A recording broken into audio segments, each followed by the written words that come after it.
Okay, good morning, everybody. It's 10 o'clock. It's time for our Tuesday weekly webinar. So I just said good morning in our chat box. So send me a good morning back and let me know that you can hear me and let me know you can see me okay.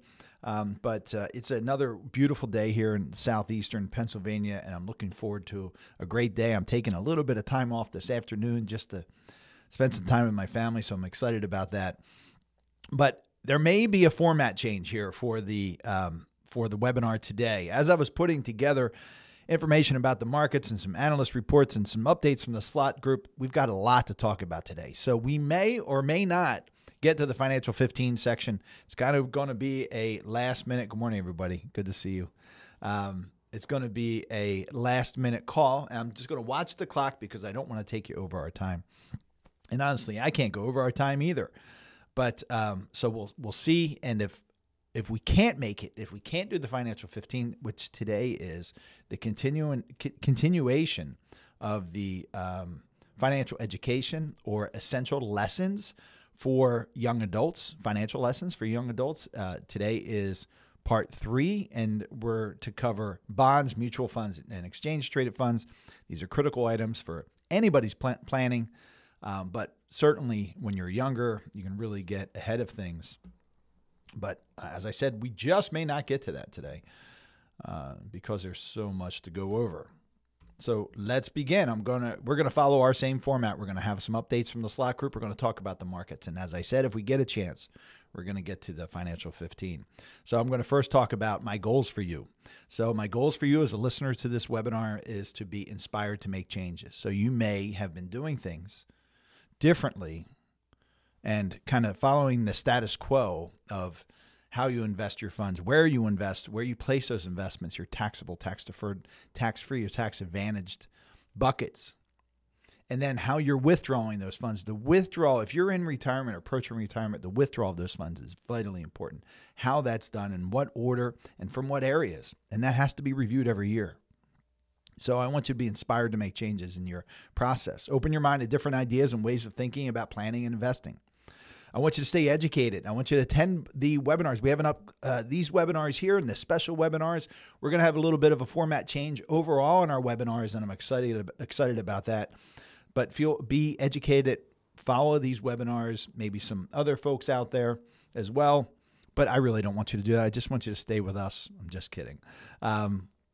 But stay on top of that education, because the education reminds you about why you're doing these things. It might be different than everybody else in your life. You might have relatives, friends, other professionals who are telling you, why would you do a Roth conversion? Why, as an example, why would you do a Roth conversion? Why would you pay tax now when when you can wait until later to pay tax? And if you've been following this, you know that it might make sense for you to pay tax now when tax rates are probably the lowest that we're ever going to see in our lifetimes. So stay educated, and you can stay on top of it, and that helps you stay updated on events and changes. We're always seeing changes. We have a big one today from the IRS that came out last week we're going to talk about, but it's really important for you to stay updated. So try not to miss these webinars. I know an hour is a long time to sit and listen for for that whole hour on a Tuesday morning. But the good news is that I send these webinars out to you sometime during the week after we do some editing and get them all packaged up nicely for you. We send them out not just in one version, but in 2 versions. And the one is the full webinar. So you can listen to it as you're on your treadmill or doing your walk or just sitting around, whatever your thing is. You can listen to it, and you can break it up in chunks, and there's chapters on YouTube, so you can listen to just what you want. And then we also do that Financial 15 segment where we're talking about a financial planning strategy. So we give you lots of different ways that you can do it. So stay updated so you can make adjustments along the way. And if you haven't already and you're just joining us for the first time, make sure you hit that like, subscribe, and notification buttons that are available, because we like it when you like our stuff. We like to add subscribers. That's kind of fun, and notifications are really important for you because then you're notified right away when these new webinars come out. Not only the live webinar, but the recordings. All right, so we do have an upcoming class. We're almost full for our Thursday class. So we have a Thursday series that starts on April 25th. 6:30 p.m. We'll be at Holy Family University right across the street from where I'm sitting right now in our office. And that's 4/25, April 25th, and May 2nd. We'll be there for Thursdays. Again, that class is almost entirely full. We have some room in the Tuesday class. That's April 30th and May 7th. Again, at Holy Family University. So if you want to join us live, we can certainly do that. I'm looking forward to that. This is only my second live class for the year, so that's not true. This is my first live class for the year. So I'm excited about that. We're going to be showing the Baby Boomer Dilemma. We changed that movie showing to the fall of 2024. We wanted to add a couple dates, and we weren't able to do it around our original date of May 29th, so we've shifted that now to the fall, so stay tuned for that. And we are going to be changing the format of our webinars. So my goal is one time a month, I'm going to have a special guest. I've been working on some special guests coming up, so I want to have Andy Ives from the Ed Slott Group. I'd love to have Sarah Brenner from the Ed Slott Group as well. I had a request from a client to have a discussion around trusts in estate planning, so I'm going to have one of our favorite estate planning attorneys join us, and then Heather Schreiber. We want to have Heather Schreiber on about Social Security. So instead of creating, what we've done in the past is we've had special webinar nights, and they were Wednesday nights. So then it gets a little full and it gets a little complicated as far as scheduling. So we're just going to pull out a webinar, a Tuesday morning webinar once a month, and we're going to have special guests, and we're going to dedicate that hour of that webinar to that special guest. So I'm excited about that change as well. Okay, let's talk about our headlines. The first headline I want to share with you is a little bit of inside information. I get these, I can't remember what publication this came from, but it's one of our industry publications, like in Investment News or something. I don't know. Might have been Financial Planning. I just don't know. But the headline reads, the Department of Labor to release final fiduciary rule Tuesday. So what does that mean? There has been a push to have this fiduciary rule for everybody who does investments. Anybody who helps an individual handle their investments should have the responsibility of doing what's in the best interest of the client, first, foremost, all the time. But that's not always the case. Many of you have become educated about, is your advisor a fiduciary? And that is so vitally important. It's the first question you should ask someone you're interviewing. And if the answer to that question isn't yes, absolutely, first, foremost, all the time, then the answer is no. And you should move on to someone else, in my opinion. This is one of the reasons that we broke away from the broker-dealer, Merrill Lynch. Our last one was a company called Kestra, because there are these built-in conflicts. And folks, these large firms are fighting against this fiduciary rule. And I understand it. I just don't agree with it. And the reason they do it is because they have revenue sharing and different ways of getting paid that aren't necessarily in the client's best interest. So the article reads, the Labor Department plans to release its final fiduciary rule on Tuesday at the White House, according to the American Retirement Association. That's the ARA. The ARA said Monday that Acting Labor Secretary Julie Su will announce the final regulation in a treaty room ceremony at 5 p.m. That's tonight. The White House Office of Management and Budget concluded its review of Labor's final fiduciary rule, the Retirement Security Rule, on April 10th. On April 15th, industry trade groups pressed Labor to continue to receive public input on its fiduciary rule and not to finalize the rule now. So all these organizations who represent the big financial firms, the Morgan Stanleys of the world, the Merrill Lynch of the world, they don't want this, in my opinion, this fiduciary rule. They keep trying to push it. It was actually a rule several years ago, but these industry groups got it reversed. So it's really a shame. It really just is simply a legal requirement that someone calling themselves a financial advisor, financial planner, whatever that name is, and it really gets down to, what you're calling yourself. Anybody who's helping someone manage their money should have a legal obligation to do what's best for their clients first, foremost, all the time. And it absolutely, I'll just share with you, it absolutely drives me crazy that these large institutions are continuing to fight this. So just a little bit of inside information. I hope that continues to pass. I hope everybody has to do what's best for their client all the time. The big, so I had a live webinar last week. I was in here on Friday visiting with a client, and I popped in here to the studio, and I wanted to do a release of this headline regarding required minimum distributions for IRA beneficiaries subject to the 10-year rule. So I did that. I did that live webinar. Quick, it was quick, 7 to 9 minutes, something like that. But I wanted to make sure that we touched on it today. So I'm going to share my screen here. And this is the exact, this is from the Slott Group. Again, we received this on Wednesday morning, or actually I think it was Tuesday evening. This rule came out on Tuesday, and I sent this out to you also. At least clients received this, but maybe my entire email distribution list. And if you're not on our email distribution list and you want to be, you can go to questions@attleborowealth.com. That's questions@attleborowealth.com, and let us know you want to sign up for our email list.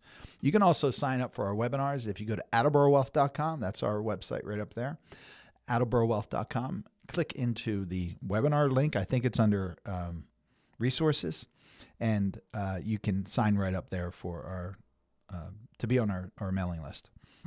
But this is really, really important. We get a lot of questions about inherited IRAs.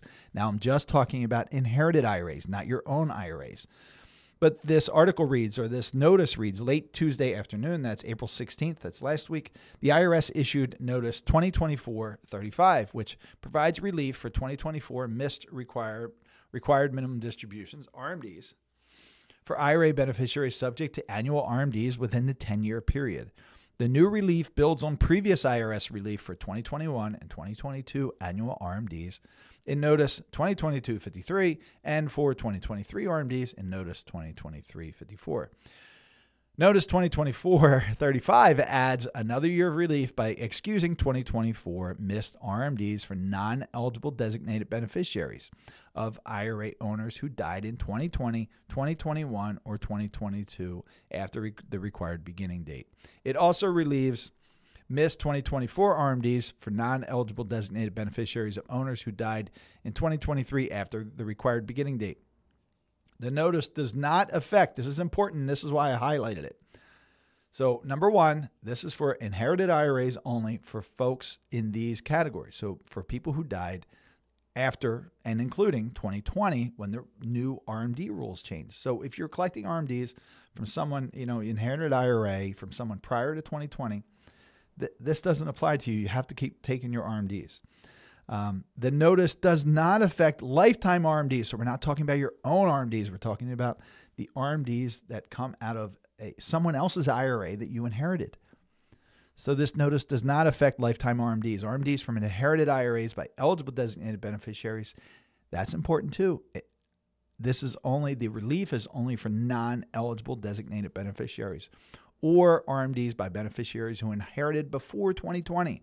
It only applies to those beneficiaries with annual RMDs within a 10-year period.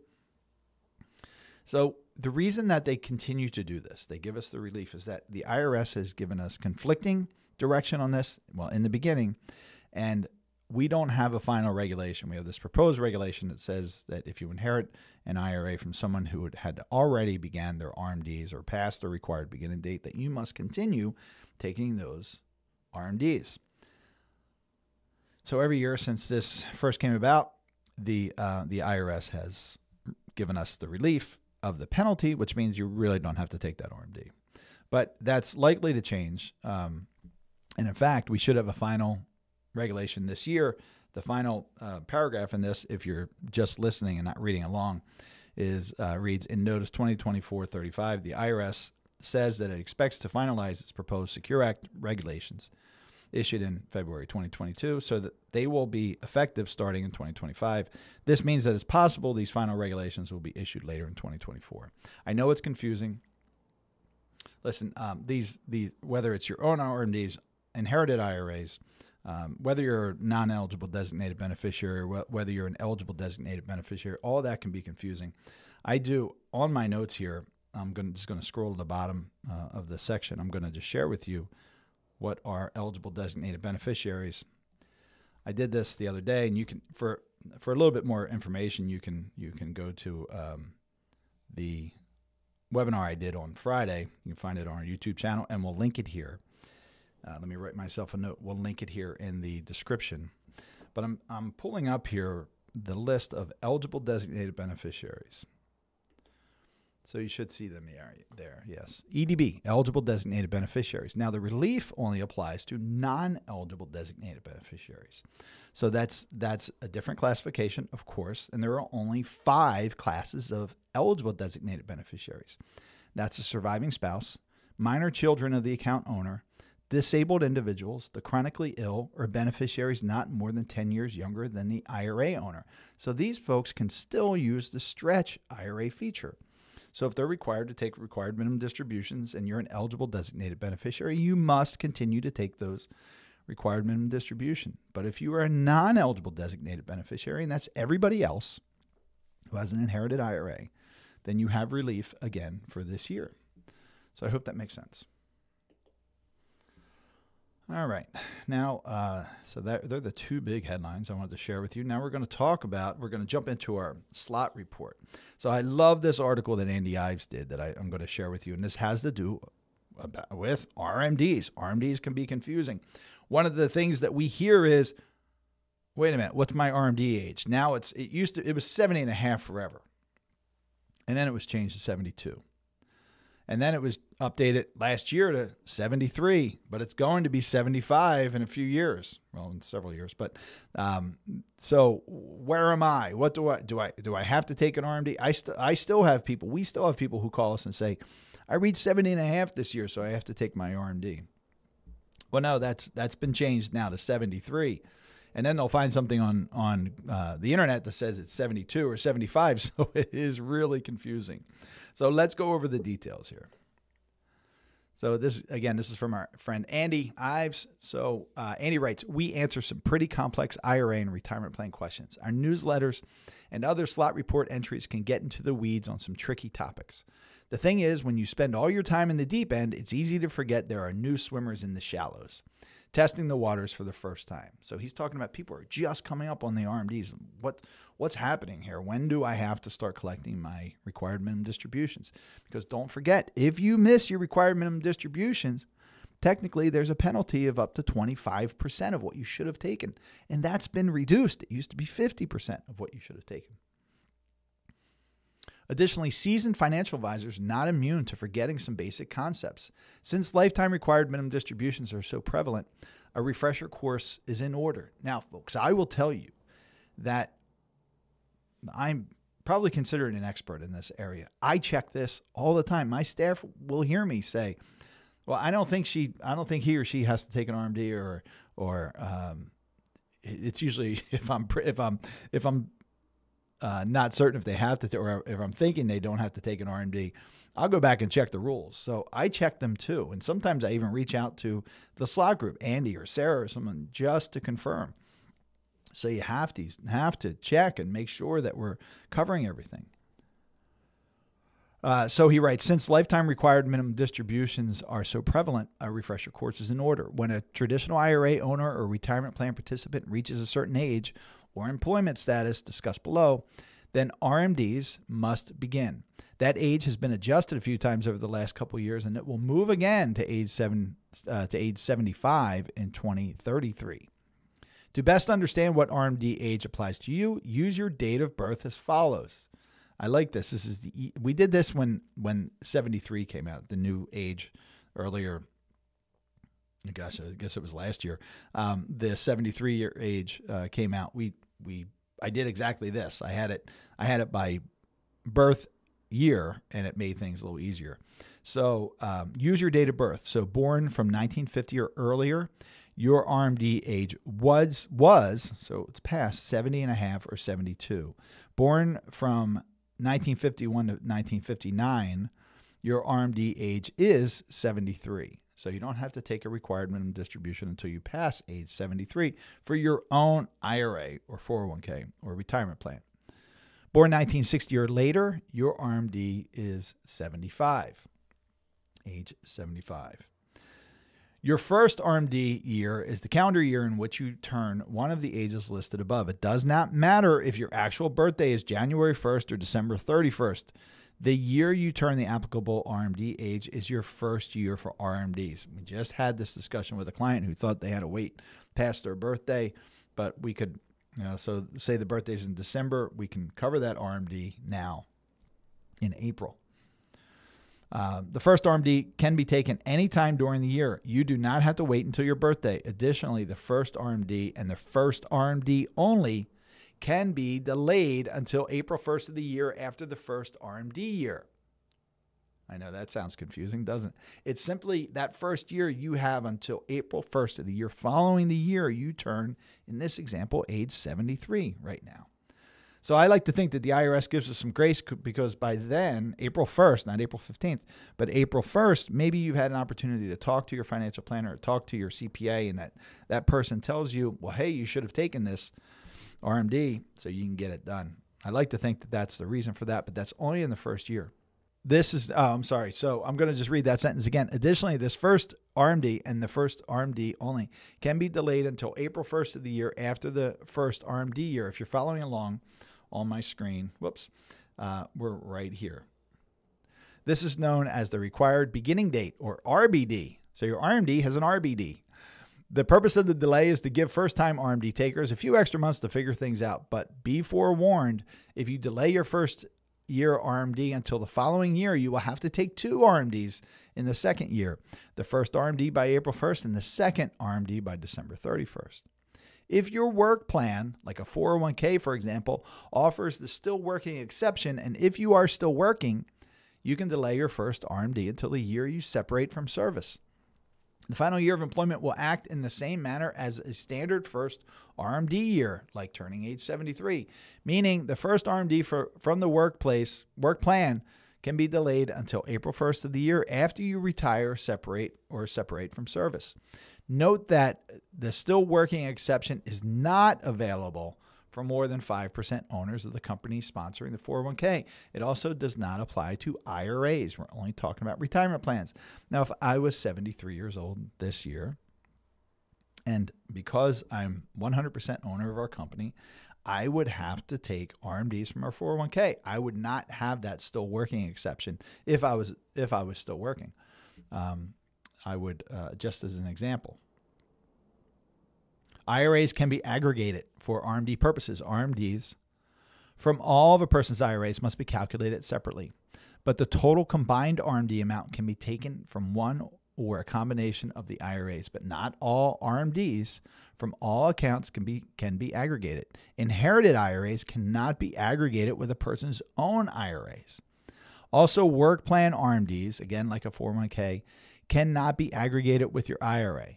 Finally, spouses cannot aggregate RMDs with RMDs from the other spouse's IRAs. The aggregation of work plans, 401ks, 403bs, and IRAs is a mistake we see people make all the time. They say, oh, I've got $1 million in my work plan. I've got $1 million in my IRA. I'm just going to take my RMDs from my IRA for both accounts. It doesn't work that way. And what happens is you may do that for a few years and then suddenly you're going to get caught or you're going to discover, and then you're going to have potentially a few years of penalties at 25%. Potentially 25%. Could be 25 or 10, depending on how fast you correct it. So the uniform lifetime table is typically used to calculate lifetime RMDs. The joint life and last survivor table is only for spouses with more than a 10-year age difference, and the single life table is for beneficiaries. Look up your age and find the corresponding factor. Divide that factor into the December 31st balance from the previous year, and voila, your RMD is calculated. Now just be sure to take it before whichever deadline applies. So let me bring to your attention where you can find that table Andy is referring to. I'm going to drag this down. You can pull that up on our website. If you go, this is our main page. If you go to Education and Resources and you scroll down to this Slott corner. So that is everything Ed Slott and Ed Slott's group. And there's some great information here and videos that you can watch about Ed Slott. And then you can go down here and you can download tax planning materials for 2024 and 2023. Now we'll have to get rid of the 2023 because that's behind us. But you're going to see the next thing scrolling up is the lifetime, the tables used for RMDs. And you can pull that one down. You can pull all these down. But you can get that. All you have to do is click that, put in your email address, and you can download those documents. All right. Thank you, Andy. Now let's do our mailbag. So this is from Ian. And the first question is, can you please clarify a question about whether I should take a Roth IRA withdrawal? I am much older than age 59 and a half, and my first Roth IRA was opened over 20 years ago.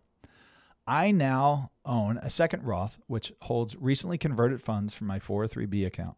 I am planning to make additional Roth conversions over the next couple of years and pay the tax on those conversions. If I make a subsequent withdrawal from my Roth IRA, will it be tax and penalty free?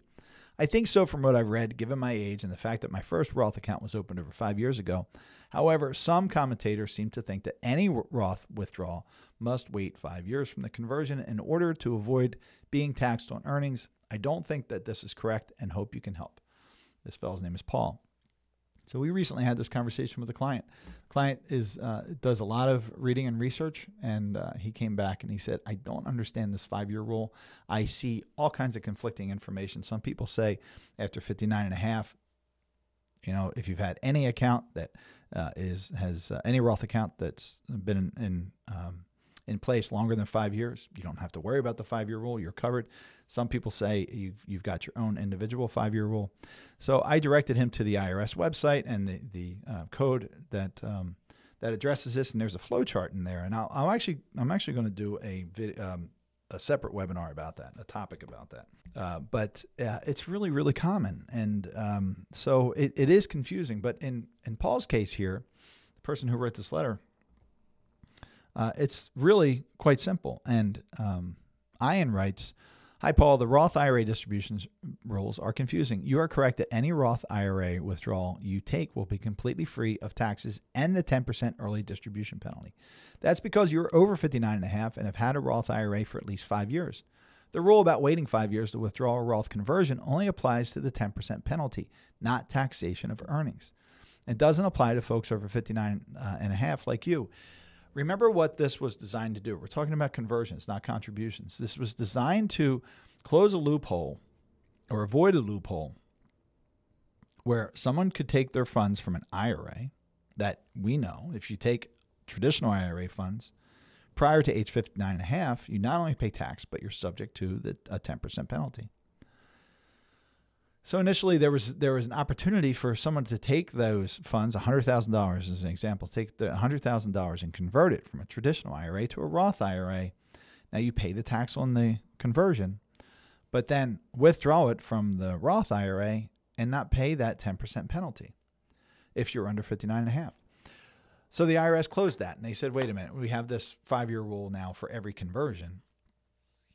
And it has to be qualified. So you have to have if you're under 59 and a half, you have to have that conversion in there for 5 years.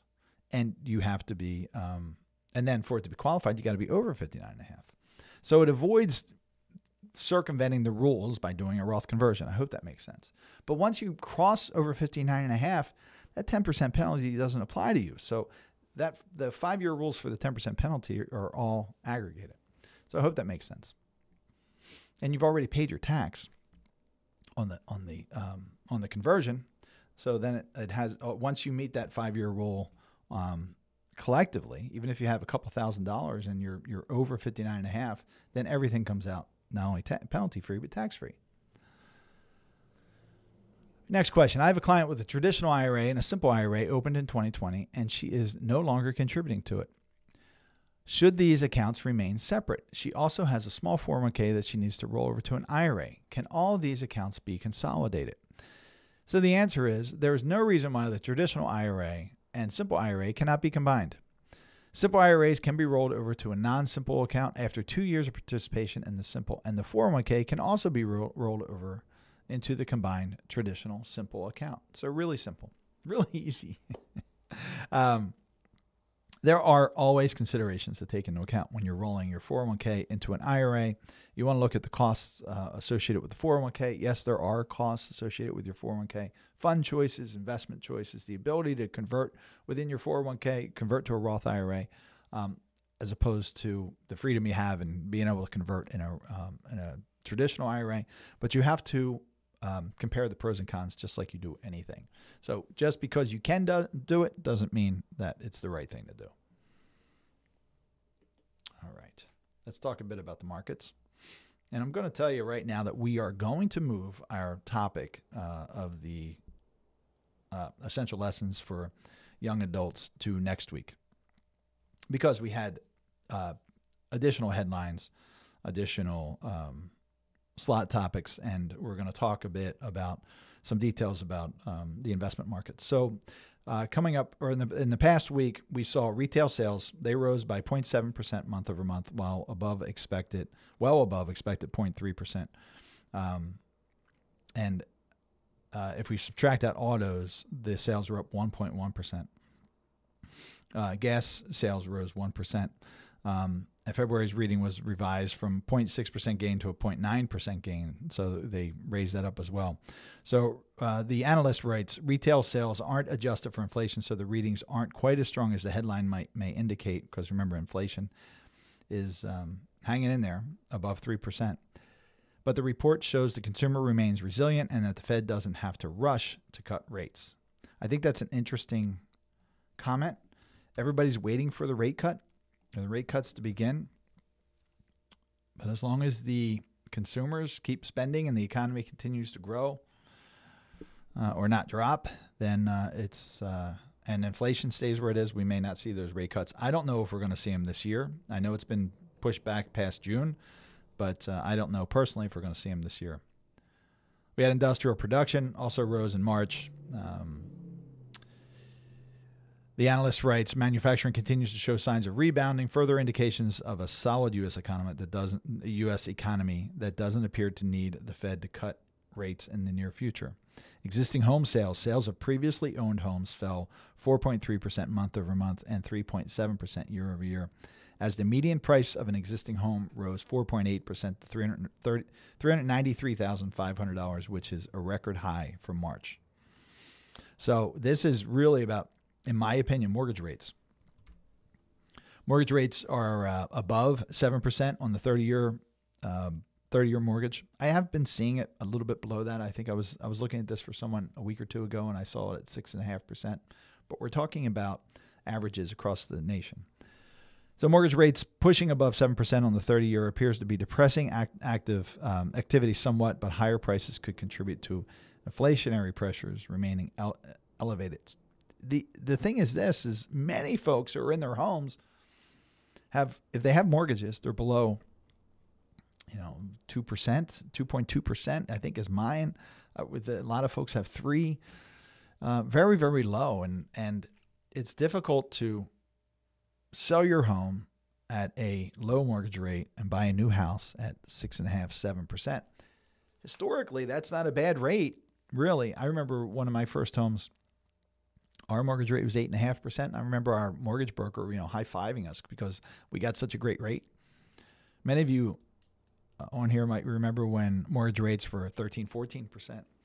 But really, when we're talking about 6.5%, 7%, historically, it's probably not a terrible rate. A little bit higher, perhaps a point or two higher than the average. But when we're coming off of a series of low interest rates, if you have an existing mortgage and your interest rate is low, you don't want to trade it in for a new one that's high. And if you don't have a mortgage on your home and you're thinking about a mortgage for a new home, it can be, it can really halt you. But that's where we are with the housing market. Let's see what else we have here. So what's ahead here? We have durable goods orders. So I'm going to give some explanation about what these indices are that are coming up this week. So on Wednesday, we have durable good orders. Recent data has indicated manufacturing is recovering, and this report could confirm that improvement. So what are the durable good orders? I went to my favorite place for description of the durable good orders for you, and that's Investopedia. You can go to Investopedia and look these things up on your own. I like to share things that you can also look up. I'm going to read this to you. Core durable good orders refers to new orders for U.S. core durable goods, which are the total durable good orders excluding transportation equipment. The new order numbers are closely followed by market participants as they provide indications of current economic conditions as well as future production commitments in the manufacturing sector. Who puts this together? The U.S. Census Bureau. They collect new orders data in its monthly manufacturers shipments, inventories, and orders survey. It's called the M3, which covers manufacturing establishments with $500 million or more in annual shipments. Here's a breakdown of and some key takeaways. Durable good orders. Core durable good orders are goods ordered that have an expected useful life of at least 3 years. They exclude transportation equipment to control the volatility of a large single order of new vehicles, airplanes, ships, and trains, skewing the value. So if somebody orders a fleet of vehicles or expensive ships and airplanes, they don't want that to skew the numbers. Common core durable goods include factory hard goods, computer equipment, and industrial machinery. Businesses, investors, and economic policymakers watch new core durable good orders as an indicator of the current and near-term health of the economy. Businesses and consumers generally place orders for durable goods when they are confident the economy is improving. An increase in durable good orders signifies an economic trending upwards. And we talked about the U.S. Census Bureau, and they call it the M3 survey. Let's see. We talked about core durable good orders are used as an indicator of the current and near-term future health of the economy by business investors and policymakers. Core durable goods new orders may signal psychological optimism or perceived uncertainty, depending on where we're going. But I think you're getting an idea of what that means. I don't want to just throw these indices out there for you. Like on Wednesday, we have durable good orders, and what does that mean? So next week, I'm going to tell you whether it was higher or lower, and it's good for you to know exactly what that means. Now on Friday, we have the PCE index, the Personal Consumption Expenditures Price Index. That is a measure of the prices that people living in the United States or those buying on their behalf pay for goods and services. The PCE price index is known for capturing inflation or deflation across a wide range of consumer expenses and reflecting changes in consumer behavior. The PCE index is something that the Fed pays close attention to. I see it as this. The PCE index is kind of what helps drive the Fed decision. The CPI, Consumer Price Index, is kind of the result of that decision, if that makes sense.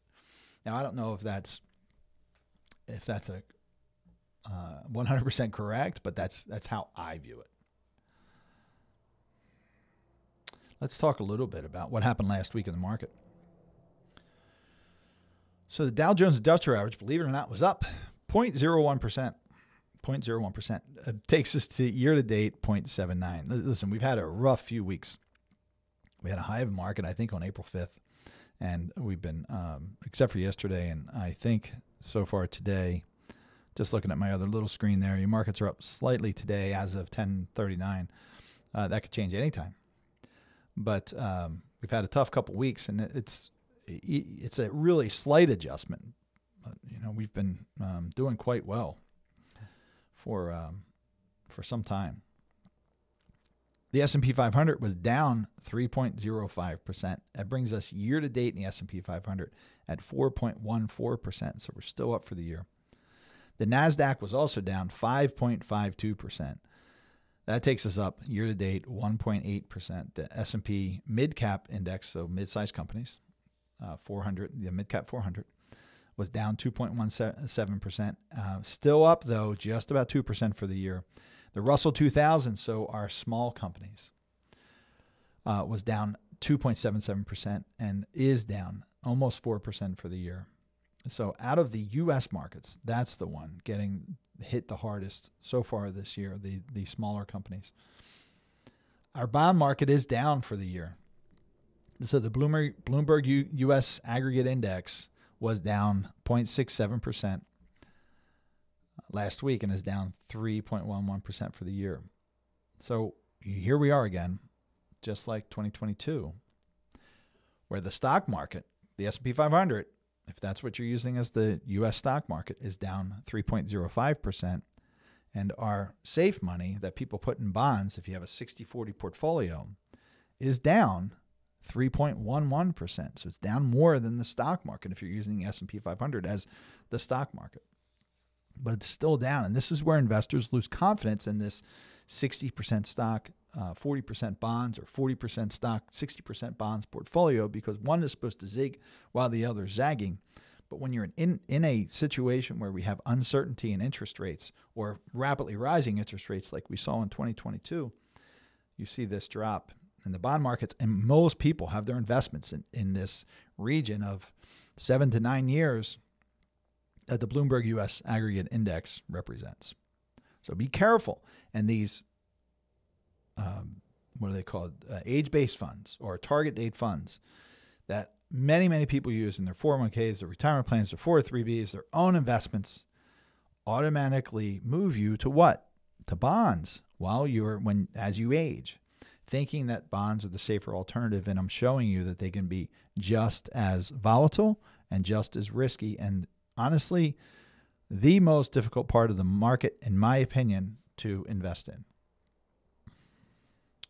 So what are some of the major companies talking about? So BlackRock had some interesting insights this week. They wrote, this came out just yesterday, they wrote, we saw 2024 as a year of two stories. First, cooling inflation and solid corporate earnings would support upbeat risk appetite, so people wanting to invest more in the stock market. And later, resurgent inflation would come into view and disrupt sentiment, so how people are feeling about the markets.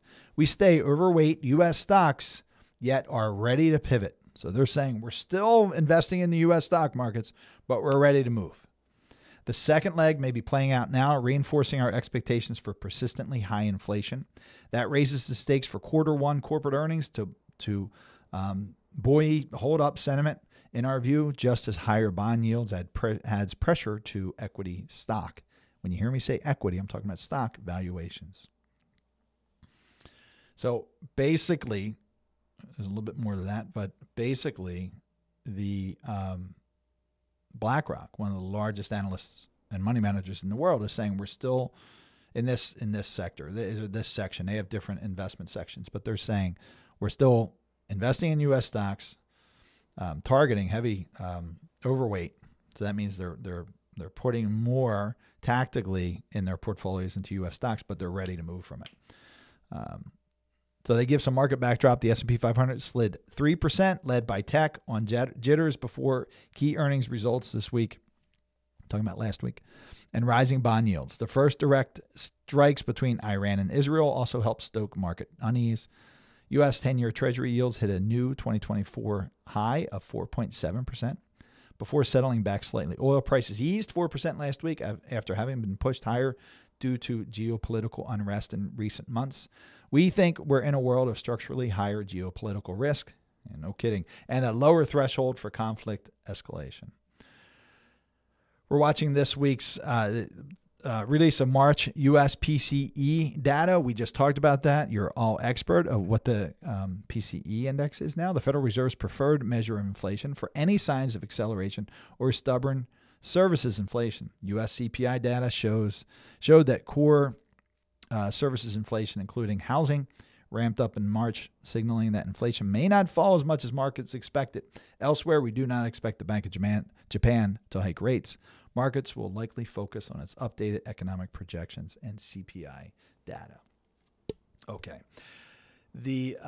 I was doing some research recently, and I was looking at I think it was the last 100 years of inflation, and the 100-year average of inflation is 3.5%, which is higher than it surprised me at the level of that. I expected it to be a little bit lower.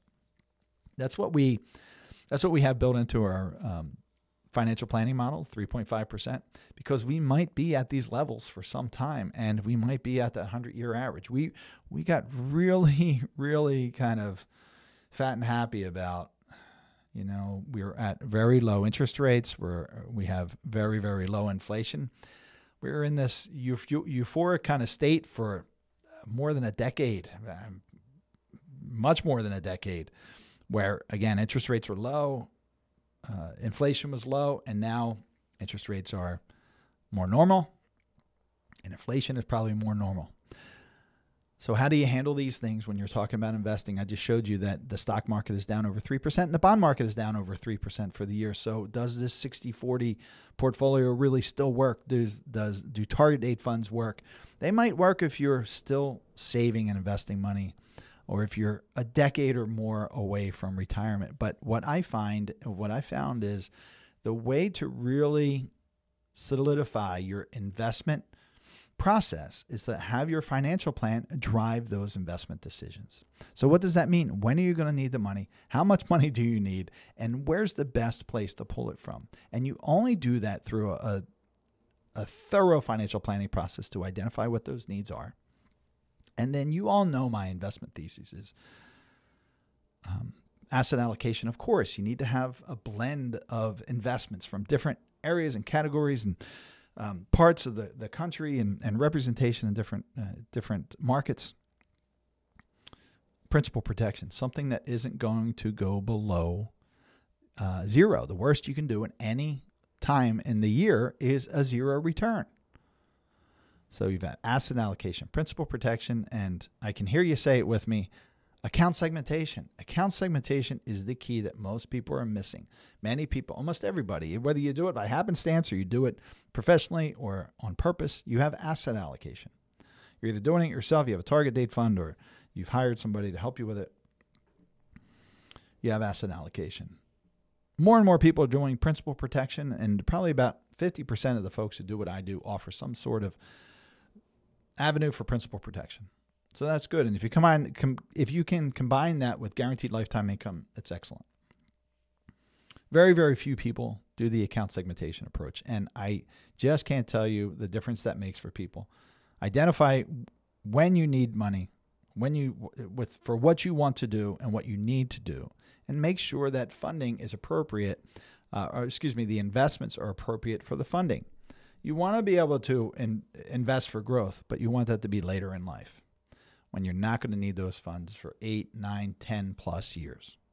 You want your funds that you're going to need over the next 3 to 5 years, 0 to 5 years, to be much more stable, so that if we have significant swings, and we all know that the market can drop 40% like that, but we don't want that to affect your today needs or even your tomorrow needs, short-term tomorrow needs. I'm really talking about tomorrow. So that's your foundation. Asset allocation, principal protection, account segmentation, all driven by the plan. So that's how you avoid this noise. That is it for today, folks. As I told you, we're not going to get to the financial 15, and that's okay. I think there was a lot to talk about today about the markets. We had the RMD waivers for non-eligible designated beneficiaries. Well, the penalty waiver, which in essence gives us the waiver of the RMD for non-eligible designated beneficiaries for people who have inherited IRAs of those who passed after 2020. We talked about some good updates from the Slott Group. Read a pretty lengthy article about RMDs and which, what age applies to you. We, of course, did the mailbag, and then we talked about upcoming reports and analyst reports and what's going on with the markets. I hope that was helpful. I hope you have a great Tuesday. I hope you have a great rest of the week. If you have questions for us, you can reach out to us again at questions@attleborowealth.com. If you want to schedule time to meet with me, you're not already a client, and you want to schedule a 15-minute phone call to meet with me and see how we might be able to help you, you can do so by reaching out to us at questions@attleborowealth.com. You can look at previous videos on YouTube or on our website at attleborowealth.com, and you can download a lot of information on there as well, including the tax planning guides that I showed you earlier. Again, I hope that was helpful. If you have any questions, reach out to me. Have a great week. Take care. Bye-bye.